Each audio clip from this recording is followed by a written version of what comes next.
College Success Arizona presents Student Stories. The feature of the following story and interview is Cyrstal Peralta. So I was born here in Phoenix, and I guess essentially raised in Avondale, so in the West Valley. And I've basically been in Arizona all my life, with some traveling here and there. My family is from Rocky Point, so Puerto Peñasco, Mexico. So some weekend trips here and there, but mostly raised in Avondale. And where did you graduate from high school? So I graduated from Westview High School in Avondale. And how old are you currently? I just turned 20. And what are you doing so far as your college career? So far, well, I'm in my junior year here at ASU. I'm part of Barrett, so busy working on my thesis, but I'm a landscape architecture student at ASU at the Herberger Design School. With that, I'm currently interning at Harvest Design Group in downtown Phoenix, working as the landscape architect intern under a contractor, so getting some good experience there. Alongside that, I'm pretty active on campus in terms of just being involved when it comes to volunteering and in Panhellenic sorority, so it keeps me pretty busy, but academically, I'm doing landscape architecture with a minor in urban planning. And what do you hope to do as a career? As of right now, I'm thinking just working under a licensed landscape architect until I get my licensure after graduation, and then I plan on going back to school immediately after graduation for my master's in architecture. That way I can be duly accredited and eventually open up my own firm. But haven't gotten into the nitty-gritty details of that as of yet, just more focusing on getting my licensure. So you want to be an architect, and more specifically, a landscape architect? Yes, so my undergrad will be in landscape architecture, so that's essentially all of the exterior design, and then do my master's in architecture. That way I can do the actual building and all of the outdoor landscaping. Gotcha. So I could come to you and say, hey, I want to build a building, design it for me, and all of the greenery and all the stuff around the building. Is that what your job would be?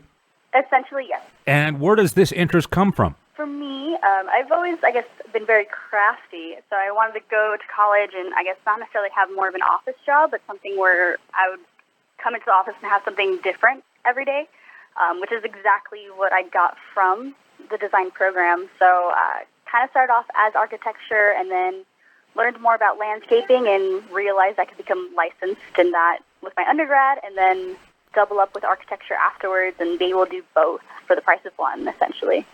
Were you someone in school who was always drawing or sketching? I wouldn't really say drawing or sketching. It was more like making. So I started a handmade jewelry business my sophomore year of high school, so I was very crafty with that, and that kind of just blossomed into model making, which was perfect for my major since I had to create little buildings with landscaping. And then from that, now I blog with one of my best friends, and we've started selling some stuff online and in stores here in the Valley. So it's kind of more of just whatever's hands-on is something that's always been, one of my favorite things to do. Now, is Arizona a place, because there is so much year-round outdoor activity here, where there's maybe more demand for a landscape architect than, say, somewhere back east or in the middle of the country? So it's extremely popular in the West Coast, but mostly in Arizona, just because the Sonora Desert here is a lot more lively and so different from everywhere else in the U.S. So a lot of people do flood here for it, but it's also because, becoming licensed in it here, you can still design elsewhere in other states, just varies per, agriculture and plant life. But it's very popular in the U.S., and because in Arizona it's, such a rare breed of species here, it's one of my favorite things. I love the desert plants, so definitely a high demand in Arizona. And can you talk about the role your parents have had in influencing your academic choices going to college?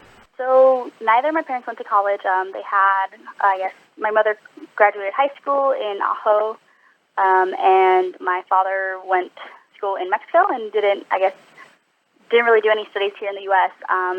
But with that, it was just more, a support system. I knew I wanted to go to college. Two of my oldest sisters went to college, and it kind of just fell in line for me.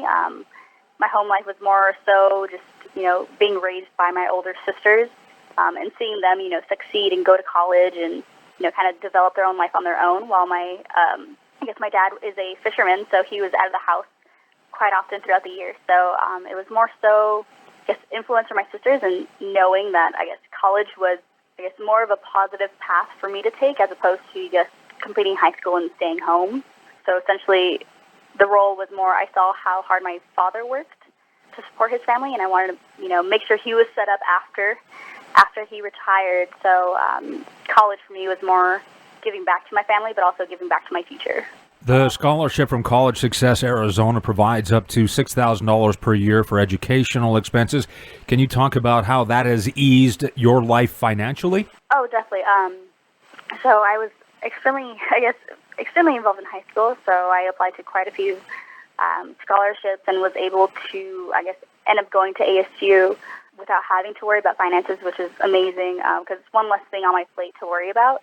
In due part with College Success Arizona, it was more, I knew my meal plan was taken care for, and my living situation would be taken care of. So it was one less thing to have to stress about, because you have to eat, and as college students, it's necessary. Make sure you're healthy on track. And as far as the living situation went, it was great knowing I could be on campus, be taken care of, and be nearby to all my classes to make sure I'm still succeeding and having all that help where I need it. And your success advisor, essentially your mentor provided by College Success Arizona, is Barbara Scrivener. Can you talk about your relationship with Barbara and the impact she's had on your college life? For me, it's, we have those monthly meetings, so once semester meetings, it's just, checking in every now and then, letting her know, where I stand, academically and, what I'm doing with life. I've had quite a busy year this past year, so I'm getting a lot more involved than I thought I was, and, I just got back from a study abroad over summer, so it was just more keeping her up to date as to what I was up to, but knowing that I could reach out in the event that I did need some extra help somewhere.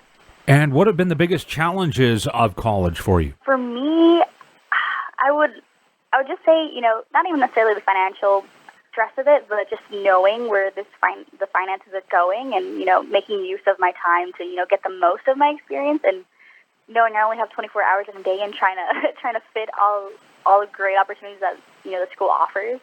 That would be one of them. And I guess the other is just time management, trying to find the time for all the cool events and getting the help where I need it. But overall, college has been great.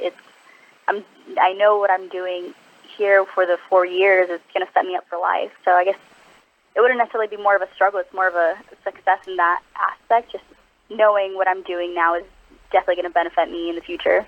It's like an investment. There's a payoff.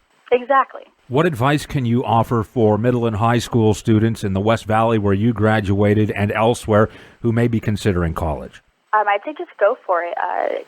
Start getting involved as early as you can, whether it be, a small club or just, making connections with your professors or, your teachers in high school, because, they have the networking skills that you may not have at that point. And just, in the event that you're interested in a field and they might know more about it, they're going to help you out. And, being involved is going to help you network and build those relationships that are eventually going to help you out in the long term. So networking is my biggest, take back from it and suggestion to all the younger students. Thank you, Crystal, for the interview and for working so hard to make a difference in our community.